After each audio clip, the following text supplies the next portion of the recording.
پلوامہ حملے کے بعد پاکستان کے خلاف بھارتی الزامات نے بھارتی امریکنز میں بھی نفرت کی چنگاری بھڑکا دی ہے۔ ہیوسٹن میں پاکستانی قونصل خانے پر بھارتی کمیونٹی کے مظاہرے کو پاکستانی کمیونٹی نے منہ توڑ جواب دیا۔ بھارتی مظاہرین کے نعرے پاکستانیوں کے نعروں کی گونج میں نقار خانے میں طوطی کی آواز بن گئے۔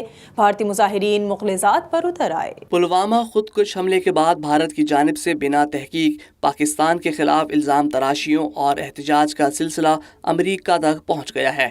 ہیوسٹن میں مقیم بھارتی کمیونٹی نے پاکستان اور پاکستانیوں سے بغض ظاہر کرتے ہوئے اپنا اصل چہرہ آشکار کیا۔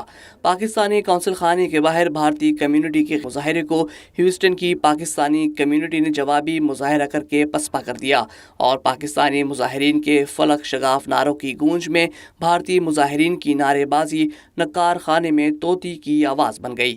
پاکستانیوں نے بھارتی کمیونٹی کو منہ توڑ جواب دیا اور قونصل خانے کا علاقہ اللہ اکبر کے نعروں سے گونجتا رہا۔ مظاہرے کی قیادت کرنے والے پاکستانی ایسوسی ایشن آف گریٹر ہیوسٹن کے صدر ہارون شیخ نے اس موقع پر گفتگو کرتے ہوئے پاکستان کے خلاف بھارتی الزامات کو مسترد کر دیا اور بھارت پر زور دیا کہ وہ کشمیر میں مظلوم کشمیریوں پر ظلم بند کر کے امن کی راہ اختیار کرے۔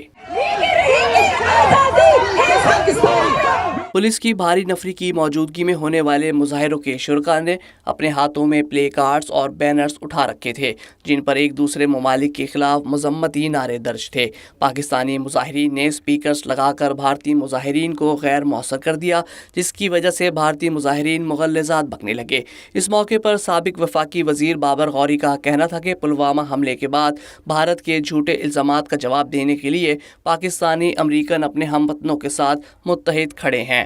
حملے کا ایک بہانہ بنا کے، اور یہ حملہ کس نے کیا ہے یہ ابھی کلیئر نہیں ہے، نہ کوئی اس کے شواہد ہیں نہ کوئی ثبوت ہیں، کون ہے، الیکشن کے لیے کیا گیا ہے، کیا مقاصد ہیں، اور اس سلسلہ ایک شروع کیا گیا ہے، لیکن ہم پاکستانی اس کا بھرپور جواب دینے کے لیے سب تیار ہیں۔ آپ دیکھیں پوری ہیوسٹن کی پاکستانی کمیونٹی یہاں موجود ہے اور انشاءاللہ تعالی ہر جگہ دنیا کے ہر کونے میں ہم ان کا جواب دیں گے۔